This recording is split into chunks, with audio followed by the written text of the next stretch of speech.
Hello,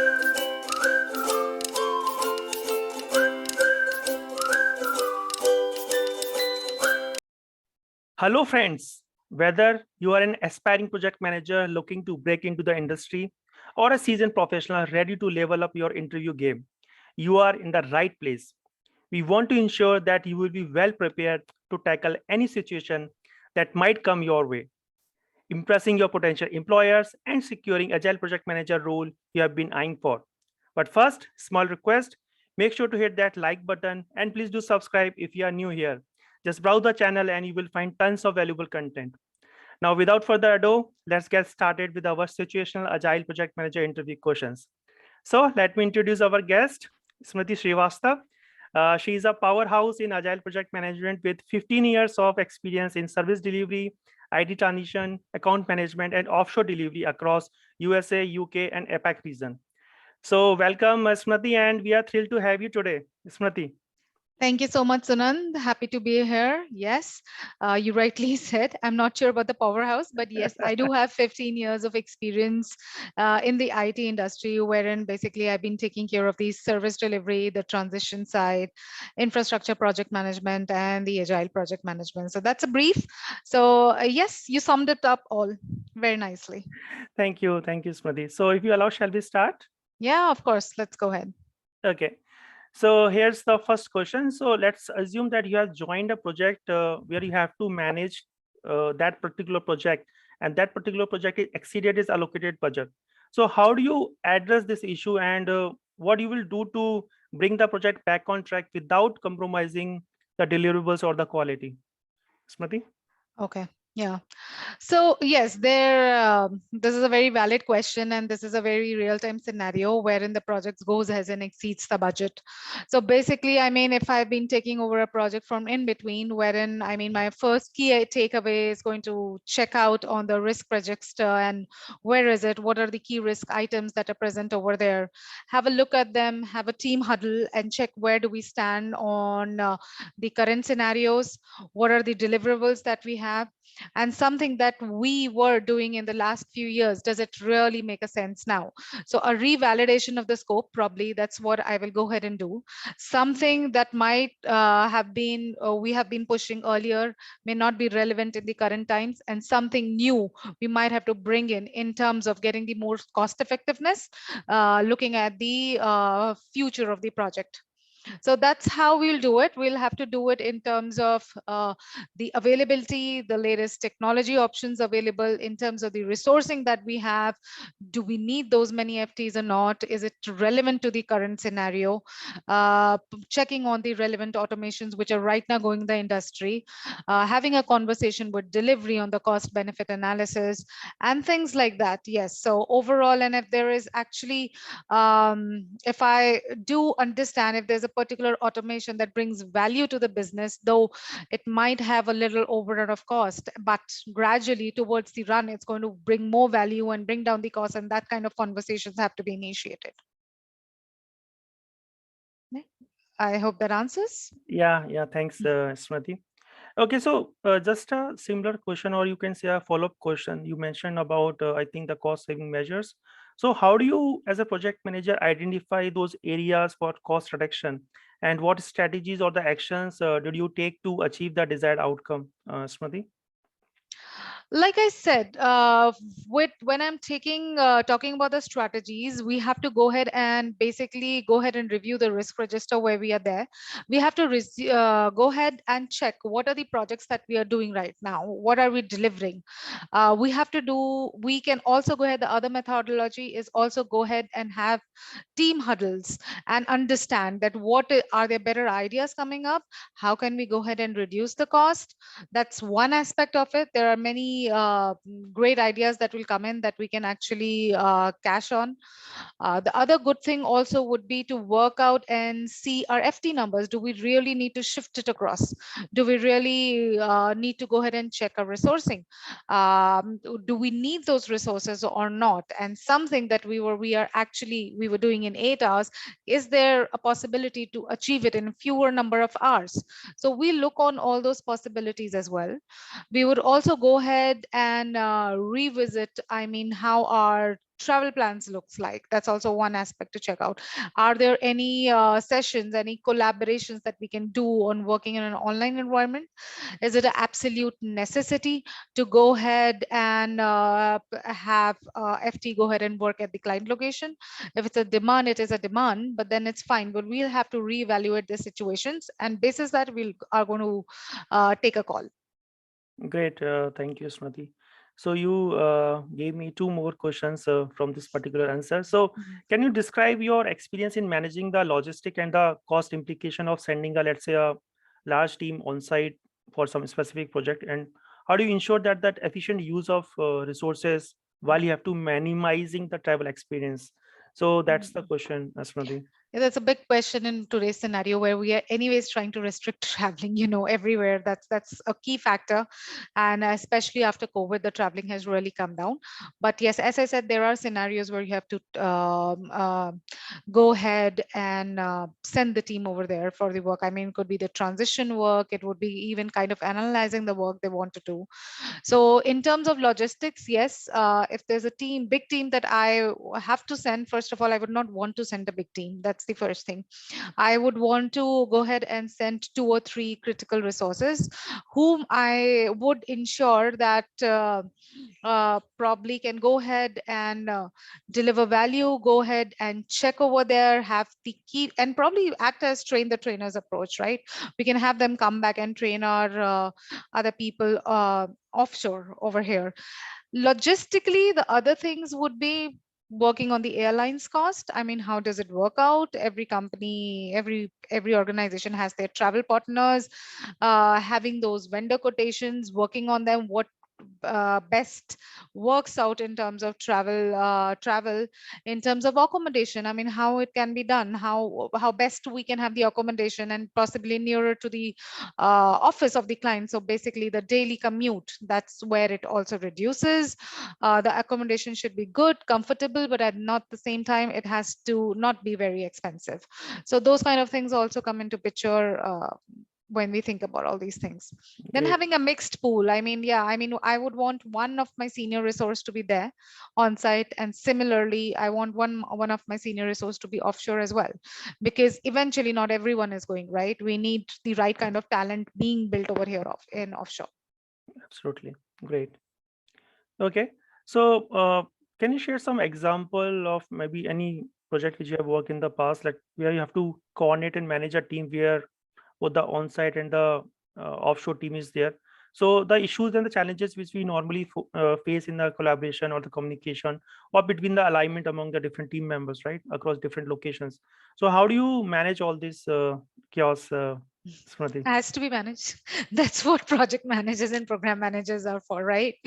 I think, you see, there's nothing right and wrong in this. I can't say there's a methodology. I mean, this is more of human perception when you're saying it's how to manage.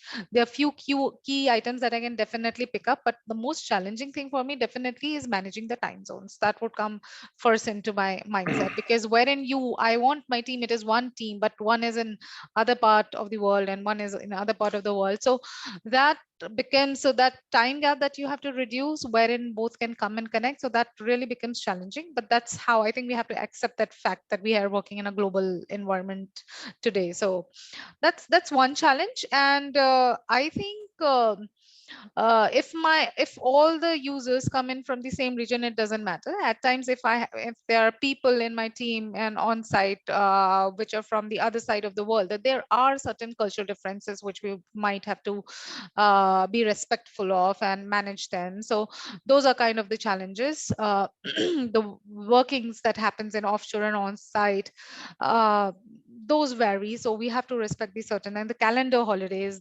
they vary over here. So that's okay. I mean, that becomes the part of the project planning then, where you will set up your holiday calendar. So that's where the correct expectation setting with the client also comes in, that this is how you're operating, and that's how we work in a 24/7 environment. Great. Thanks, Smriti, for that. Okay, so friends, before we move on to our next interview question, I want to take a quick moment to remind all of you that if you are finding the information valuable, you want to support our channel, don't forget to smash the like button and that hit that subscribe bell icon. So let's move on. Next question is Smriti. So would you like to share some example of any situation with respect to performance appraisal. What happened nowadays, then this appraisal cycle is going on. So sometimes some of the team members are not satisfied with their ratings and all those things. So how do you address any performance issues or areas for improvement, and how do you support your team members for their professional growth? So that's the question, Smriti. Yes, that's a very good question and a challenging one, right? Yes, so performance appraisals, I think first thing that we have to keep in mind that you can't make everyone happy, right? So that doesn't happen. That's fine. But at the same time, we also have to go ahead and pick up on the mindset of our team members. How old are they? What is the background? What is the experience? And when you actually build trust in them as being a leader, that and give them more opportunities to learn, they grow. And there could be issues in the beginning, but eventually I do understand that they also understand, right? So when we are doing these appraisals are very important, the coaching plays a very important role. When the feedback is given, when the feedback is given is one thing, but how you give the feedback, that matters more, that how are you giving the feedback. um, there are performers and non-performers in every team. There could be and we have to segregate them. See, the work speaks, the value comes out, and that's very evident in the team members as well. So it's more about coaching, it is more about mental coaching and giving them opportunities to learn. There are many training and development programs have been organized by most of the corporates these days, and they're good programs. So if the user there's really willingness to go ahead and learn, you can definitely go ahead and recommend for that particular course. You can also recommend the particular person to take that study time. Every corporates do give that kind of study time off as well, so you can Mhm. also go ahead and do that. That's very nice. And obviously go ahead and rewarding them, that's also an for the performers, I would say. I mean, that's a very awarding them in terms of not monetary, I would say. It is more about recognition in the team, giving them more areas of exploring themselves and teaching other team members as well, where they also brush up their skills, which enhances their motivation. True. Okay, thank you. Okay, so again, follow up on this. Like, let's assume that you have two team members and they are moreover performing same. So how do you ensure that fairness and the objectivity in the performance appraisal should be there? So can you provide any examples, like how do you manage any potential bias or the conflict of interest when evaluating the team members performance? Anything which similar thing happened in the past, Smriti? First of all, bias shouldn't happen. That's one. I mean, you could be biased. Yes, it's a general perception that you get about people. That is a very fair human nature, I would say.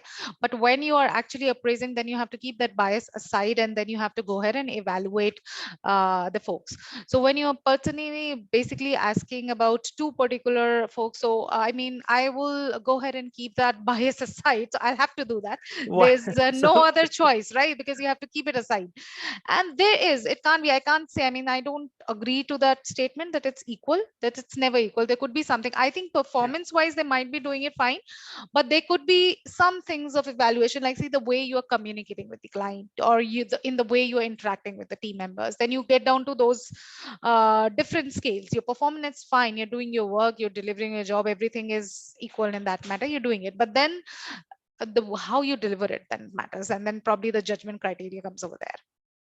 Absolutely. Why I'm asking this, because still, like, I mean, we know it's, I mean, that when we do this, all this, corridor talking, and also we know that, oh, this guy is a favorite of the project manager. Oh, he is getting those kind of favors, which is, I'm sure, like, is not necessary, or is just a perception. So I think that's the reason that this is a very interesting question to ask to any project manager, that how you manage your potential bias or the conflicts. Yeah. Okay. Great. Thank you, Smriti. Okay, so let's move on. This is about managing the conflict priorities or the interests among the team members. So I'm sure that with so many teams worked on, definitely will get to all these kind of scenarios, right? So how do you facilitate any resolution, or you have to ensure that the alignments toward the project goals? Because once those conflicts are there within the team members, it's definitely going to hamper the ultimately the project delivers or the project goals, right? So how do you work with all those conflict priorities or the interest, Smriti? See, the conflicts are there, but finally you have to keep the whole intention, the goal, and the cost and the time. When these three things are in front of you, then that conflict bounds to come down. It's okay. You can have different ideas. You have 10 ideas, very good. But does it fit into my budget? Does it fit into my time? Does it actually deliver what the client wants or what the value we are creating? So while you want to have a conflict, but within the team, but when you measure it measure this against all those three things, it has to come somewhere, go ahead and fit in. So you can't have that. So that's how probably I'll go ahead and approach it. Ideas are most welcome, but idea can be that I'm going to run 100 kilometers today. Is it happening or not happening? That's a different thing, right? But you have 1 hour to do that, so that's the time. You have to look at all the perspectives to it, right? And then you also have to keep some margin of the error. I mean, I don't want to deliver a project in which I'm just doing bug fixing for the another 3-4 weeks, right? I don't want to go ahead and spend time over there. So there are many criteria that we do go ahead and do that. And it is and at the same time for the team, I think we need to be appreciative. Okay, then they're coming up with so many ideas, great, probably not this time but the next time. Okay, and we present it, it's like a formal approval. Okay, it's a good idea, but it's over time, it's over budget, it's probably not agreed in our scope. Present it. I mean, if it's agreed, then we take it up in a formal way. Okay, great. Okay, so let's move on. And the next question is about managing the client expectation. So how do you ensure that there should be an effective communication with the client, and something which we can, if some escalations are happening. So how do you approach those kind of situation where you have to proactively address the potential concerns or the issues before they escalate?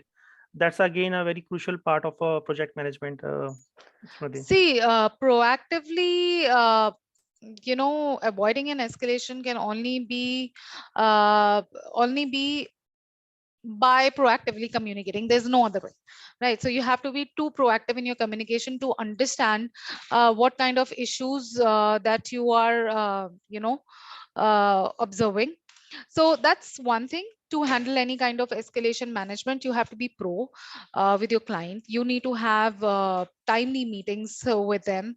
You need to have regular cadence with them to understand their pain areas. Some might be genuine, some might not be genuine. So that's why you might have to explain them that, okay, this is what we agreed for and this is what we are delivering.